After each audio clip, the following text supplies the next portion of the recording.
In Scotland there are 7,500 people in prison at any one time. Many of them are isolated from their family, from their friends. They have no one they can trust, and all the research shows that successful reintegration begins with a sense of belonging. Connect to Community is an organisation that seeks to mobilise the church in Scotland to support men and women coming out of prison by volunteer befriending and mentoring so that they can have a successful reintegration into the community after a custodial sentence.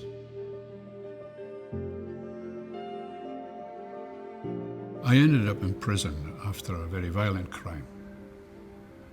I got a life sentence and I was there for 14 years.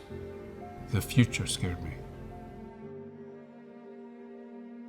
When I was leaving from prison, I had basically worries about financial, friendship, relationships, fitting back into the community, basically my life. Connect to the community is basically, it's like winning the lottery. Connect to Community's done wonders to people that is willing to change and willing to take the support. If it wasn't for Connect to the Community, I reckon I'd be back in by now.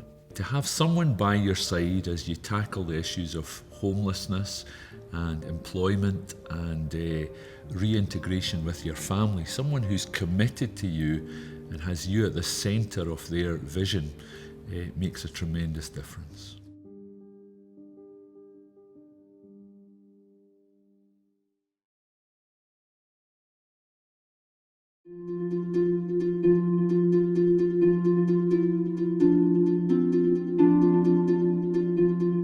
Unfortunately, domestic violence is very common, with 1 in 4 women and 1 in 9 men experiencing domestic abuse at some stage during their lifetime. We want anyone affected by domestic violence or abuse to know that they are not alone, and that if their home is not a safe place for them to access the support needed, that there are a wide range of other safe places available. We believe in order to create a society that has zero tolerance to domestic violence and abuse, that prevention and early intervention work is crucial, and churches play a pivotal role in this. Our Safe Church pathway empowers churches to recognise and respond to anyone affected by domestic violence or abuse through the provision of our ONUS CPD certified training and safe place resources. We have a God-given mission to reach out to the vulnerable and the weak, especially those who have no voice. We are a safe church here at Antrim Methodist, and to help us in that task, we can direct people to Women's Aid who have the expertise and the skills to help them who come to us.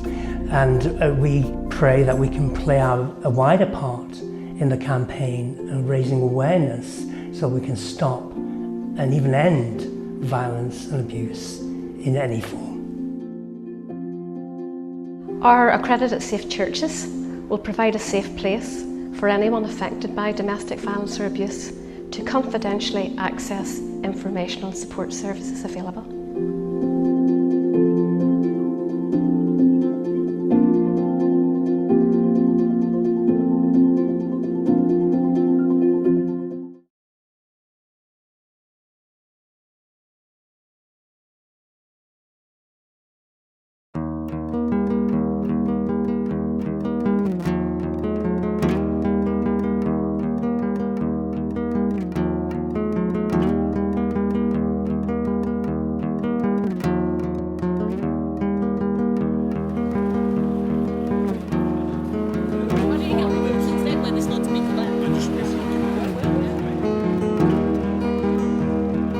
Street Angels is a very simple idea. People who care about other people going out into the streets and doing just that.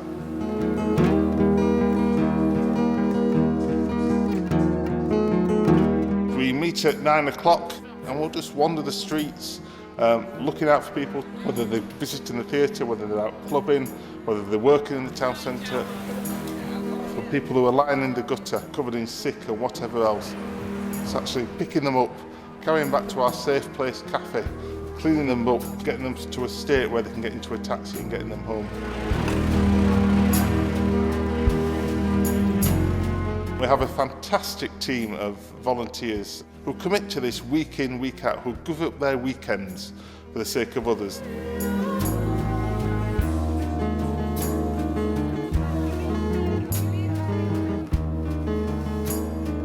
Halifax was known as a place where thousands of people would descend every Friday and Saturday night.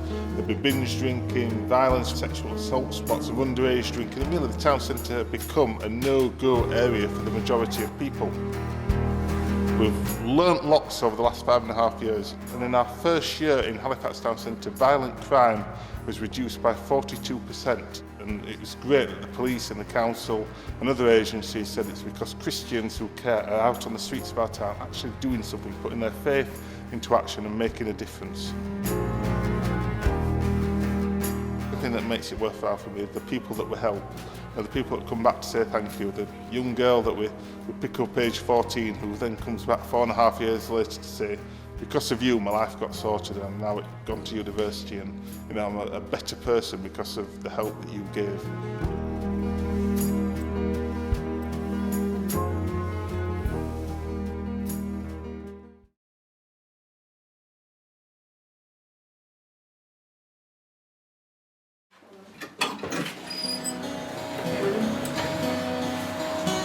When you go out and you meet someone and they're extremely vulnerable, their friends have left them, or their drinks have been spiked, or they're in a gang and they want to get out, and you are spending time with them to say, I don't mind who you are, I don't care what you believe, I don't care how you look, I don't care how you dress, I want to stay with you until someone comes to pick you up, I want to make sure that you get home, or I want to make sure that you find an exit strategy for this, because you know something, I care for you. Pray for me, I can't get home. A street pastor is someone from a local church who goes on the street between 10 and 4 o'clock in the morning to care, to listen, and to help people. And he walked up the other side of the road, right, with his Jack Russell and come back. So what we do, we equip people by training them to serve people on the streets.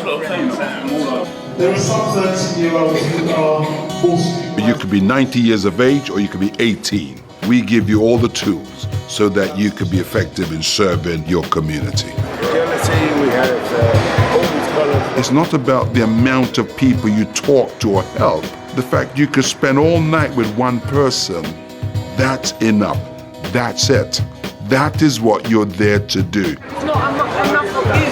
There's too many people looking down people. Because making people feel valued is far more important than you call the ambulance 20 times. I believe that every Christian should serve as a street pastor for at least 2 years within their community. Going out there with absolutely no agenda, the only thing I have in my heart is the love of Jesus.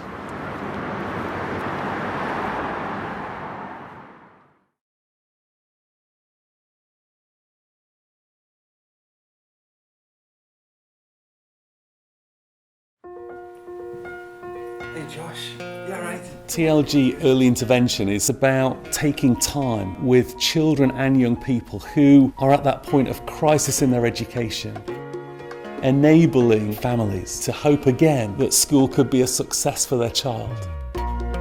It's just volunteers who have 1 hour a week to spend with a child, to go into a primary school and to deliver a program that will bring transformation in that child's behaviour, not just at school, but also at home.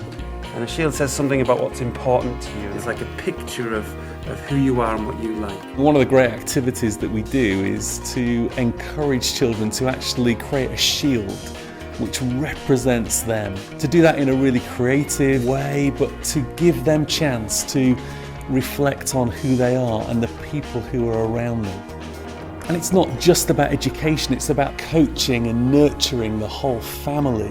Just the power of being in touch with home to help and encourage and keep the parent included. A little bit of education aspect because we measure how far they go. Shouldn't just be about pulling people out of the river who are drowning. We're going upstream. We're getting in there really, really early. There are families and children that would benefit so much from some help. In every town where there's a church and there's a school, then this is a programme that can make a difference.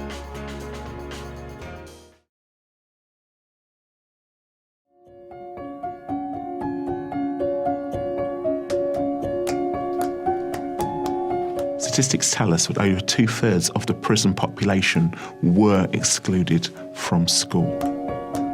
Children and young people can be at risk of exclusion from school for a variety of different reasons. There's my name. Go to the goldsmith. TLG Education Centres is all about getting in early before they have been excluded. You do what? To withdraw cash. Our referrals will often come from local schools who identify young people who are on the cusp of exclusion. Before we get started, if you can put today's date in your books. TLG help the church to engage with young people who are at risk of exclusion or may have already been excluded by setting up an alternative provision school and see them reintegrated, having been given the support that they require. So this is our reward system. Okay. And again, we're about behaviour leadership. We give a church all the support they need, both in the project management, but also things like curriculum delivery. It's teaching them about personal development. And all the red tape involved in running an independent school. The hope is that local churches up and down the country will make a difference in the lives of young people most at need in their communities. What I love most is when you see their confidence grow and you see that young person beginning to blossom.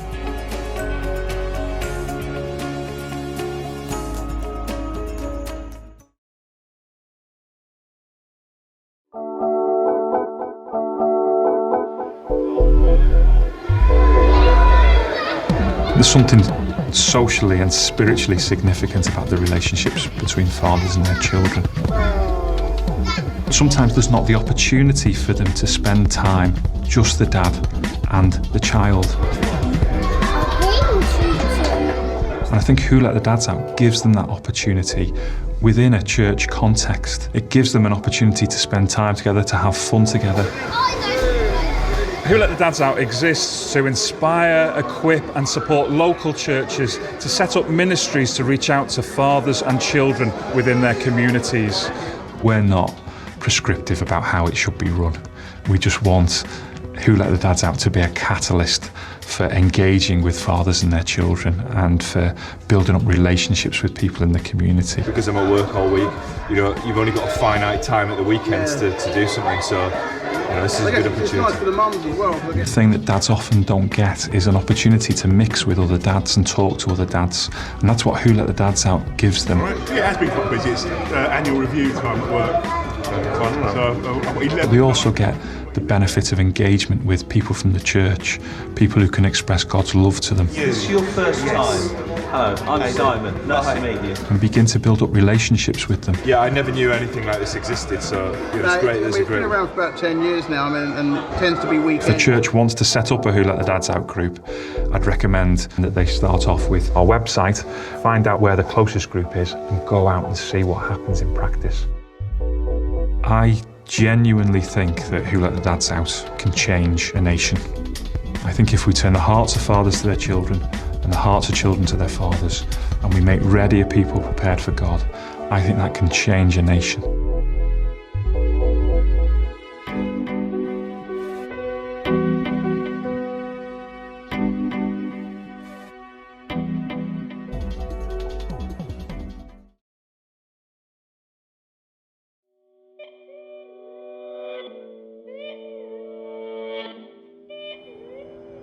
It's painful when you're seeing a young person, 14, 15, 16, who hasn't even lived yet, haven't even discovered life, and seeing that they're being buried. Knife crime, gun crime, murder destroys families. Word for Weapons helps the local church by equipping them with a secure weapons bin and the training and information that they need in order to help their community to be safer. Each knife that's in there is potentially a life saved. So if there's only 2 knives in there, that's potentially 2 lives saved. If a church wants to start an initiative with Word for Weapons, they just need a couple of people to contact us. Hello, Word for Weapons. We'll send them out an information pack, an application form. What we'd need to do is book a site visit, so we'd make sure that where you'd like to have the bin installed is away from CCTV, and we'd make sure that the site... And we'll do a risk assessment to make sure it's appropriate, and we'll look at the crime stats in the area as well. We first of all decide if we put the bins outside churches, when someone goes to the bin, on the bin would be a notice that if you want to receive a free bag, in there is a Bible and other bits of information to help young people. That's now your opportunity as a church to engage and say, is there anything else that we can do for you? Ultimately, I'd like to see every town, every major city in the UK with a weapons bin, and just to make the United Kingdom a much safer place.